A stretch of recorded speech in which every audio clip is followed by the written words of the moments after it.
Okay, today I wanted to demonstrate a system that I have come up with for cutting veneer.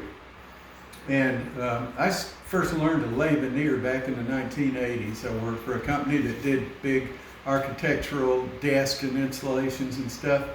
And they had a system of veneering, and they had machines and equipment and a number of guys.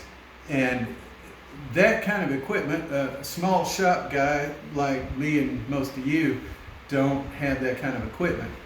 And so to me, laying veneer was not all that difficult. You got three basic steps to lay veneer. You got to cut it, and then you tape it, and then you press it. And once you've got a vacuum press, that's fairly straightforward. In taping, there's nothing particularly hard about that. But to me, the hardest part was always cutting the veneer, getting it straight and clean, ready to tape up and press. And I used several ways, using either a table saw or a router, and they were always cumbersome and time consuming, and I couldn't really rely on the results all the time. And then one day, just by accident, I discovered that one of these oscillating multi-tools will cut veneer just beautifully, real clean. But looking at it and trying to run this thing freehand, there's really no way to try to run it freehand, okay? And I decided it needed to have a base so that it could follow a straight edge.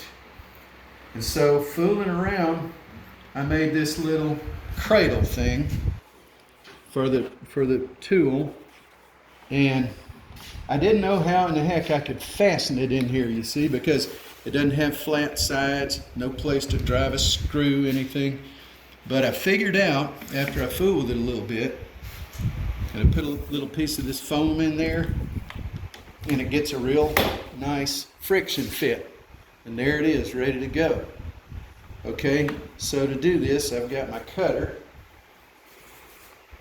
And then I call this, let's see, I call this the platen, and all it is a piece of MDF with the saw kerf down the length of it. And then this here I call the pressure bar with a straight edge, and all it is a 1/4 inch MDF. I did a bent lamination.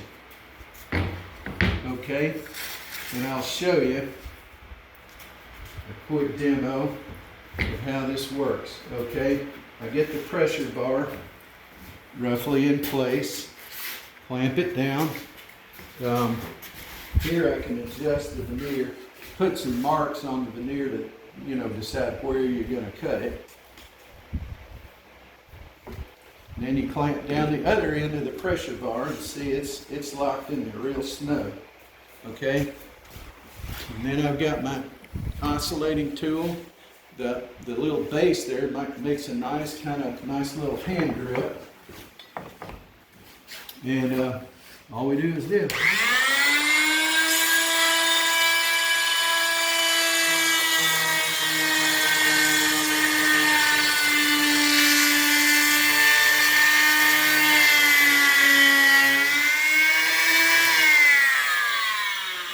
And it makes the nice, cleanest cut you can imagine. Cuts so clean. A lot of people use different things, various hand tools. Some people use a hand plane and a shooting board. But this cuts so clean, and I just couldn't be happier with it. It'll also cut not only with the grain, but it'll cut 90 degrees across the grain just as cleanly, like so.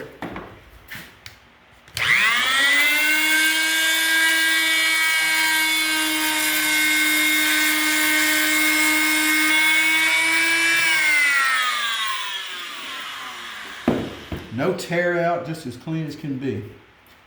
And you can, if you think you want to, you can touch that a little bit with some sandpaper, but it's ready to go. And you can do all kind of angles and whatever grain match you want to do. And look at this. This just kind of happened.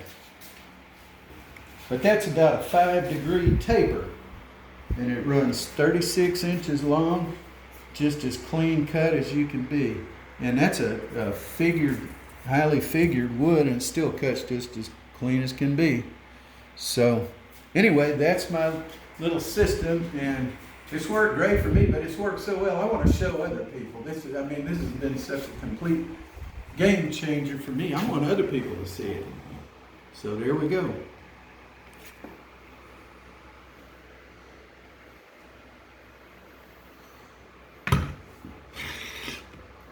So you think we'll win any